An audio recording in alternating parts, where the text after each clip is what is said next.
everybody. Hi everybody. Parashat Vayishlach. In this parsha, Yaakov is sending angels to Esav. We have Yaakov fighting an angel. Yaakov is meeting Esav. We have also the rape of Dinah, the daughter of Yaakov.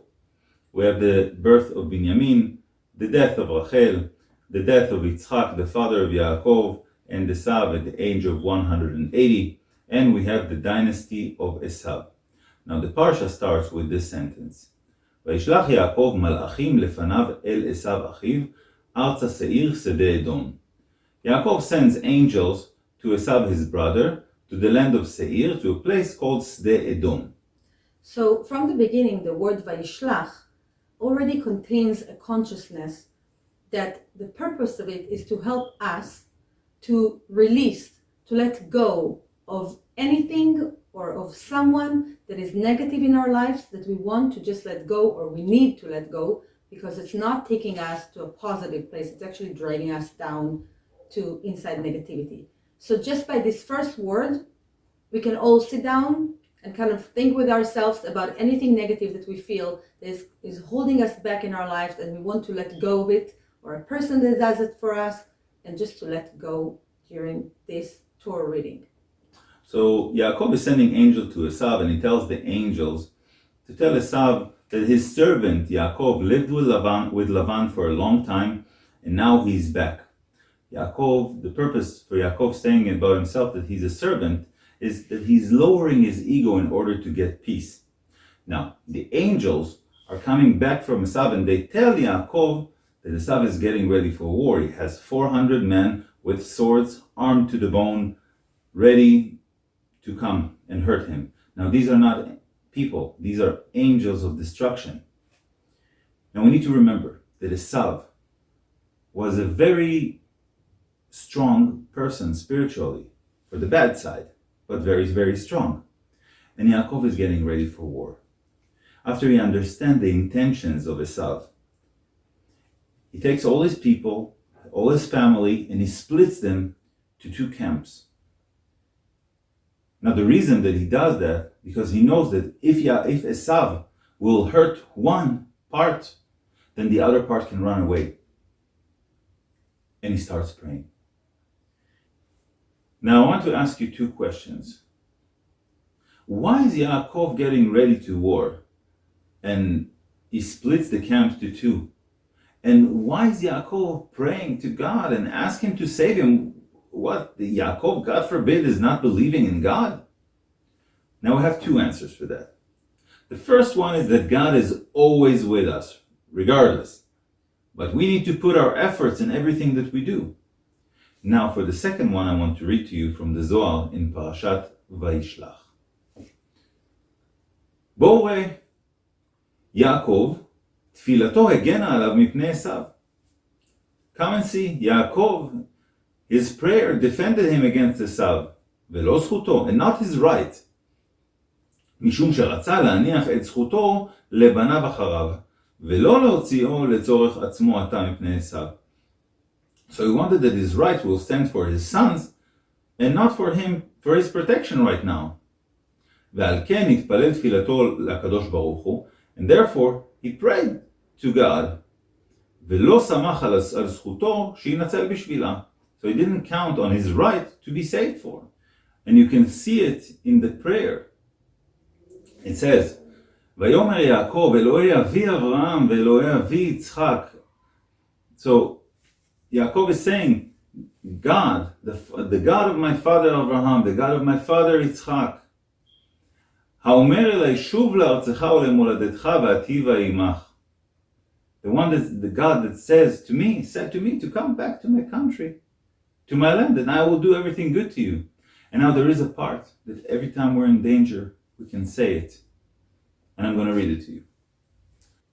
קטונתי מכל החסדים ומכל האמת אשר עשית את עבדך, כי במקלי עברתי את הירדן הזה, ועתה הייתי לשני מחנות, הצילני נא. This prayer is a prayer you can say every time you feel in danger. Yaakov sends his gifts to Esav, and he brings all his family, all his cattle across Yabok Brook. Now don't forget again that Esav was very, very powerful in impurity, very powerful. And Yaakov stays alone. And Esav is sending his angel to fight Yaakov. Yaakov struggles with the angel all night.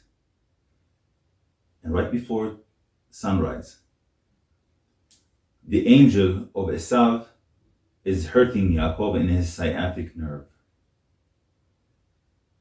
But Yaakov is stronger than him.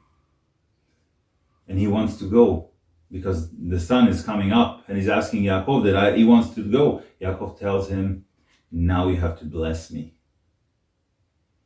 And the angel blesses him. He says, your name is no longer going to be Yaakov, it's going to be Yisrael. And he also gives him other blessings. Now the name Israel elevates Yaakov to a higher level. Now the word Israel, the letter Yud, stands for Yaakov, Yitzchak. The letter Shin is for Sarah. The letter Reish is for Rachel and Rivka. The letter Aleph is for Avraham. The letter Lamed is for Leah. And underneath them we have all the 12 tribes, everything in one power. Everything is together. And he receives that from the angel. Now Yaakov is on his way to Esav, and something amazing is happening. Esav runs to him. When he gets to him, he kisses him. So the word that it says in the Torah, Vayishlach, has very interesting signs above it. It has 6 dots above each letter, one for each letter. And we know that Esav actually wanted to kill him. So what's happening here? How come he runs to him and he actually kisses him and they both cry? So if you understand it by now, this whole parasha deals with hatred, but also with mercy and forgiveness. And even though Esav was so negative, Yaakov, he wanted to connect to the good in the world. He wanted to protect the good in the world. And he wanted to connect to the power of the light and the power of love. And because of that, when Yaakov came to meet Esav, he had nothing but love and light in him. And even though Esav hated him and was so upset with him and wanted to kill him, when he finally met him, Yaakov was so elevated, so beautiful, so pure, that for that moment, he managed to even bring light that was strong enough to purify for a little bit the heart of Esav. And when Esav kissed Yaakov, he really loved him with all his heart. What we're learning from here is also very powerful. That in life we have situations that we feel hate from others, or we feel that we hate someone else. We should never focus on the hatred, because hating someone or being hated by someone is a very negative power in our lives. And more than that, there's something called judgments, dinim. When we are judging and criticizing other people all the time, we draw judgments into our lives. And when a judgment is running after us, God forbid, it's very dangerous. But by understanding that, and yes, Esav hated him. Yes, it's no secret here. We see it. He wanted even to kill him. But if we just take our focus from the hatred and put it on the love, put it on the light, put in all the good things that Yaakov wanted to give the world and wanted to save, what his children after is giving the world, then we don't give all this power to hate and to negativity in our lives. And we can really save ourselves from that. So when we have a negative situation in our lives, try to go above, not to focus on the hatred, even if it's there, even if you feel that it's there. Try not to judge. Try to send love. Just say, okay, or maybe I can't love, but at least I won't hate. That's already a very good start. Just focus on the light instead of on the darkness. And we talked about it in our videos. In order to fight darkness, we just have to expand the light. Not to focus on the darkness. Expand the light. The dots above the word Vayishlach, and he kissed him, gives us extra power to do that. Yaakov is getting out of the city of Shechem. On the way, Rachel is giving birth to Binyamin.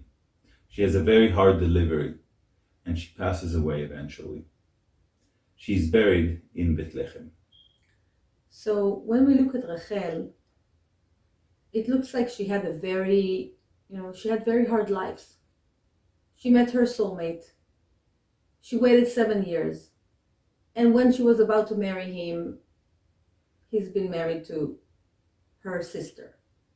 And then finally she marries him and she cannot conceive. And when she finally conceives, she passes away in the birth of her second son, Binyamin. And not only that, she's not buried with her husband. Right? Yaakov later on has been buried in the Machpelah cave. And Rachel, just like Noam said, has been buried in Bethlehem in the middle of the road. So we always have to remember to learn the Torah and not to take it as a just, simple text. There's always codes and secrets behind it. Rachel is the mother that represents the power of mercy. She is the one that cries for Am Yisrael when they're in trouble. She is the one that is buried on the side of the road for a reason. When the Jewish people were exiled from Israel, they passed through her grave. And when Mashiach will come, the Messiah, to save all the Israelites, save Am Yisrael, he will pass through her grave. She's there for a reason. She's the one that bangs on the gates of heaven whenever the Israelites are in trouble. That's her strength. That's her beauty.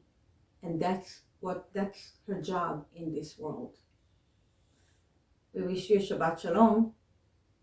Shabbat Shalom. All the best. All the best.